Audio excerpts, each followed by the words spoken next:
new watch, new babe. So what's good, TMG fam? It's your boy L, and I'm back with another reaction. How y'all feel? Welcome back to the channel. Salute. Listen, 3 disturbing, true, scary stories.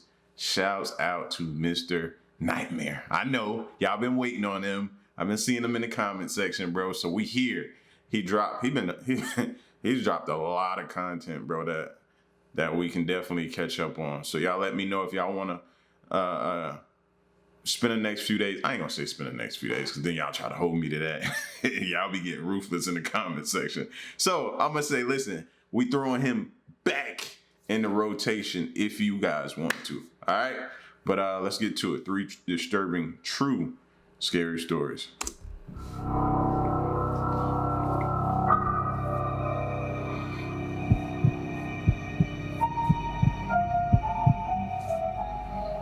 I live in a small, peaceful town. I don't live in a place where you have to worry about walking alone at night. I share a 1-story house with my sister. Hold on, man, before we get started. Does this picture right here remind you of what? It reminds me of the series I used to watch, Weeds.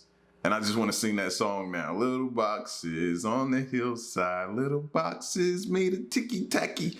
Y'all, if y'all haven't watched Weeds before, oh my gosh. It's for adults now, adults. But hilarious, funny, keep your attention. My bad, let's get back to it. I'm gonna start from the beginning, my bad. That threw me off. Let's go. I live in a small, peaceful town. I don't live in a place where you have to worry about walking alone at night. I share a 1-story house with my sister, but she's hardly ever home. She has another place in Florida that she spends most of her time. There's about 100 to 200 feet between each house on my block, and then there's some woods across the street. I have a daily routine. I get home from work, make dinner, shower, relax a little, then go for a run, come back and have a light snack, then go to bed. It was a work night like any other. I was going for my nightly run, and when I came back to my house, there was a random white van parked across the street. I took notice of it because hardly ever would random cars park on any of these streets. Our little neighborhood has very little through traffic. I looked at it as I walked backwards to my front door, and I could tell there was someone sitting inside of it, though I couldn't see anything regarding what they were doing. I don't know if the glass was tinted or if it was just because it was dark out. Later that night, I was hearing some weird sounds coming from outside. It was like a scraping sound. I looked out my window and called out, "Hello?" and it stopped. I had no idea what it could be, but my first guess was the neighbor doing something in his yard. I went back to whatever I was doing, and that was the night. The following day was a Friday, the last day in my work week. After work, I did proceed with my regular schedule. I went on my nightly run a little earlier tonight since it was Friday and I had plans with some friends. I got back from my run, imagining the van to be there again, but it wasn't this time. I went out with my friends to a comedy club. I didn't get back until late. I let myself into the house and locked the door. It was a long night and I was feeling tired, so I hurried up with the getting ready for bed process. After turning off the bedside light in my room and laying down, that's when things were finally silent enough for me to pick up on some weird thumping and rustling sounds. I felt like they were coming from inside of the walls. It's only a 2-bedroom house, it's not big. I put my ear up to one of the walls, and indeed heard something going on in there. I knocked on the wall and the noises stopped. This was a... You what? Oh my gosh. This fool knocks on the wall. Now, mind you, you done seen a white van, creepy white van outside. Now you heard stuff outside of your window. Now you're hearing stuff inside of your house. You're just gonna knock on the wall? Okay. Cause for concern, as I assumed it was a rodent or a wild raccoon. I went out to the living room, and passing by the windows, I looked outside and saw that white van parked outside again. I opened my confirmation front door and stepped out to the front stoop to look at the van. I didn't see anyone sitting in it this time. 2 nights in a row of this now, something was going on. I walked barefoot to the side of my house to look for possible holes in the walls for animals to crawl through. Then I came to the outside crawl space door. It was cracked open, and the lock was snapped off. I hadn't paid attention to this door in weeks. I pulled it open a little more, and without a phone or flashlight in my hands, all I could do was lean inside and squint my eyes in the pitch blackness of the crawl space. I heard the faintest little sounds of pebbles scraping against the concrete floor. At first, my naive mind was thinking it was an animal, so the sounds turned more aggressive and more closely resembled human footsteps marching to the crawlspace door. And then, just barely, I could see a person crouch walking towards me. I slammed the door and twisted the knob, but without a lock it wouldn't do anything. I ran back inside my house and called the police. While on the phone, I instantly attributed the crawlspace door to the scraping sounds I heard the night before. The next time I went to the window while on the phone, the van in the street was gone. Police came and I showed them the crawlspace. We had to use flashlights as the crawlspace doesn't have any lights installed. We found something disturbing. In the left corner, there were cut marks in the roof of the crawlspace, as if the intruder was trying to saw his way into the house. The only info I could give them was the white van parked in front of the house. We don't have cameras, nor did I see what he or she even looked like. They never came back though. I'd imagine because I caught on to what was probably supposed to be a silent operation. Yo, you inside banging on walls. This dude trying to come up through the floor, fam. One more night of sleep and he'd have got you. Straight up, you'd have been looking crazy. You'd have woke up, your eyes would have opened, he'd have been standing over you. Knife. Over with.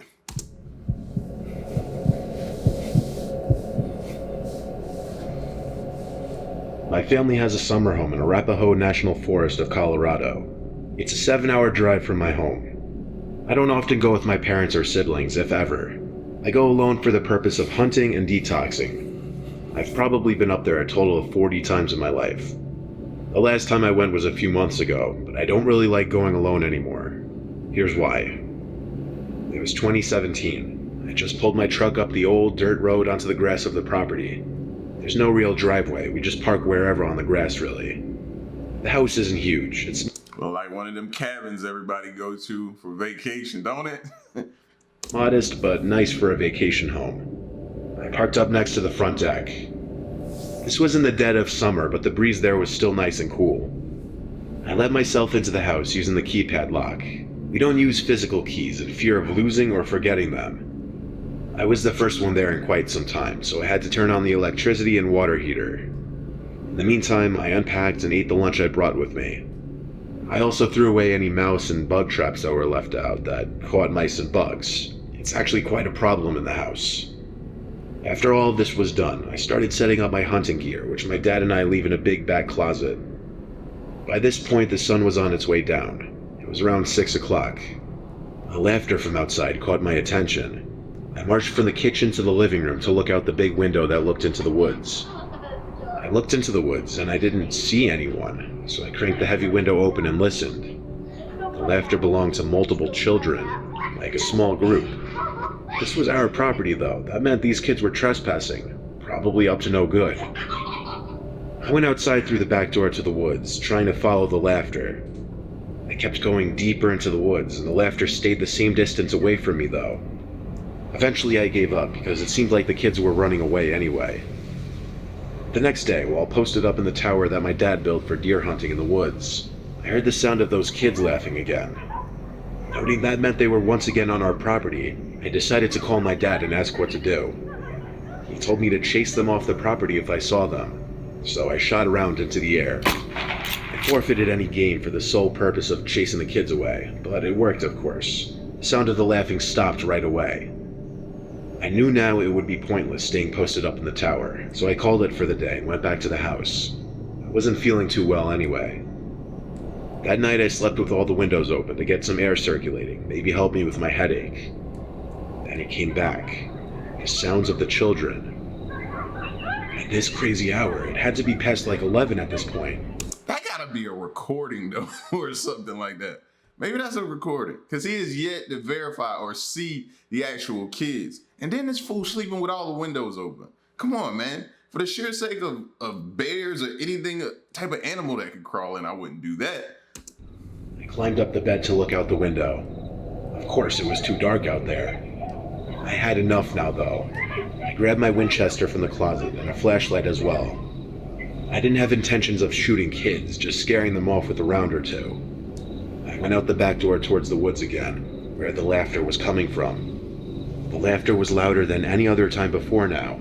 Like it seemed like they were 20 meters away at most. I yelled in a strong, commanding voice to get off my land. I scanned the woods with my flashlight. It wasn't a very powerful one, though.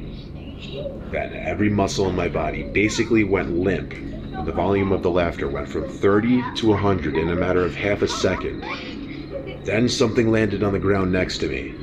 It was an old-looking speaker. The sounds of What did I tell y'all? What did I tell y'all? He had yet to verify them yet. He had yet to see anybody. It just felt like somebody's messing with him, bro. kids laughing was blasting through it. I picked it up and threw it back in the woods, then aimed a light back in the woods. At one point, I'm still not sure of it though, I thought I saw a person standing at the edge of my light. I aimed my Winchester into the air and fired, then yelled a threat like, "Come any closer, the next round goes through your skull." I then ran back inside the back door and locked it. I closed every curtain. I considered calling the sheriff's department, but all the way up here, any police call would take at least half an hour to an hour. I was better off fleeing altogether. As I packed my bag, I heard a smudge on the living room window. I waited a few minutes in an idle position before slightly moving the curtains, revealing something written in blood on the glass. I didn't take the time to read it. I finished packing my bag, took my gun, took a deep breath, and went outside. I locked the door with the code as quickly as possible, then ran for the car as if my life depended on it. I turned the car on and put it in drive before it had time to finish with those startup beeps. Check the inside of the car. Oh, we always forget to do that, man. Check the inside when you get in there. I spoke with my dad on the way home. He told me I was right to leave. Anything in the house wasn't worth my life. I stayed at a nearby motel that night. My dad came the next day. I met him at the house. Whatever was written on that window in blood was wiped completely off. The house wasn't broken into, and we couldn't find the speaker type thing that was thrown at me. We stayed a couple nights, then went home. I don't know who was out there or why they were targeting me.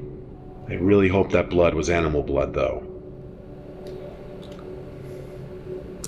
See, man, this made me think about them cabins, bro. Man, this got me, bro. Because I know a lot of people who go to the cabins, and they go up there all the time, man. I just have never been, so, man, that story right there gives me a setback. Can't lie to you. Wow. I was home alone one weekend, house to myself. I had a couple friends over the first night, and I stayed up pretty late both nights. I'm home alone, and this house looks like the house in the movie Home Alone. Or bad. House to myself. I had a couple friends over the first night, and I stayed up pretty late both nights. I was 14 at the time, just started high school, and my parents had just started trusting me enough to leave the house to myself. This was on a Saturday night. I was out with a couple friends pretty late. When we all decided to call it a night, I walked home by myself. Halfway through my walk home, I noticed a car seemed to be following me. So I started to jog home. The car started flashing its lights. At this hour of the night, I could only assume potential danger, so I turned my jog into a full-fledged run. I ran all the way to my house and checked outside the windows. Moments later, the car from outside parked in front of the house and someone came out from the car. They started running up to my front door. I started panicking. The doorbell started to ring, and they started pounding on the door aggressively. I suddenly felt like my life was being threatened. I ran to my room, which is on the lower level of the house by the backyard. I tried to get my parents on the phone, but they wouldn't answer. They were definitely asleep. For a 14-year-old boy, I was scared to death. Now the intense knocking moved to my window instead of the front door. I screamed at them to go away, and they yelled something back, but it was muffled. I left my room to hide in my parents' room and call the police. I made a phone call explaining that I was followed home and someone was trying to break into my house. The banging started at my parents' bedroom window now, as if they somehow knew which room I was going to every time. I screamed, "Go away!" The 911 dispatcher told me not to do that and to keep quiet and stay hidden, but the person banging on the glass started yelling through the closed window, and now I could hear more clearly what he was saying. He yelled there was a person in my house. Then he yelled someone followed me home and might be inside my house. Hold on. What do you do? What do you do? Do you trust the person outside that you think is trying to get in? Or now you're worried that you're inside with somebody who's already in right now? That would completely That would mess me up, bro. I almost got demonetized. That would have shook me. You know what I mean? 13, 14-year-old, I think they say he's 14. What do you do at that point? You're on the phone with 911 dispatcher, but what he said just was a game changer, bro. Then he yelled someone followed me home and might be inside my house. Ignoring the 911 dispatcher, I went to the window and asked in a loud voice so he could hear me, "What are you talking about?" He yelled at me to call the police and stay locked inside of a room because someone followed me home and went to our backyard. I told the dispatcher exactly what the man yelled to me. She said don't trust him just yet and to stay in a locked room until the police would arrive at my front door. I didn't know whether the things the man was saying were true or not. Not until hearing footsteps outside my parents' bedroom near the living room. The footsteps clonked down the wooden floor of the bedroom hallway. I heard each door in the hall being opened until they got to my parents' bedroom door. The doorknob twisted, but since it was locked, obviously the door couldn't be pushed open. I hid in the closet as the person on the other side of the door started trying to most likely kick the door down, as all I heard were loud bangs. Eventually the bangs stopped. I imagine they gave up. I didn't hear footsteps walking away, but probably because I was in the closet. I was still on the line with the dispatcher. She told me police were outside, to which I suggested the police try entering through the back, as that was apparently the point of entry most likely. They were able to enter through the front door though, as apparently the intruder left through the front. The back door was left ajar after the intruder smashed the glass panel on the door, allowing him to reach in and unlock it. I met the police in the living room. The man who was outside banging on the windows was also there. He told this whole story that as I was walking home, he saw some older man crouching in bush after bush, following me in a manner that conveyed he meant harm. He followed me all the way to my house, as a matter of fact. That's why the guy in the car was following me, as well as flashing his lights. I called my mom, who picked up on the third try. I didn't want to call my dad because I was scared of how angry he'd be. I spoke with my mom on speakerphone, with the police listening and contributing reassuring words to my mom. The police dropped me off at a friend's house that night to sleep there. My parents started driving home that night and got home early the next morning. A police officer parked outside our house for a few hours before driving off. Nothing was stolen at all to our knowledge. And if the intruder didn't break in to rob us, that means he really was just after me. And he came after me in my own house.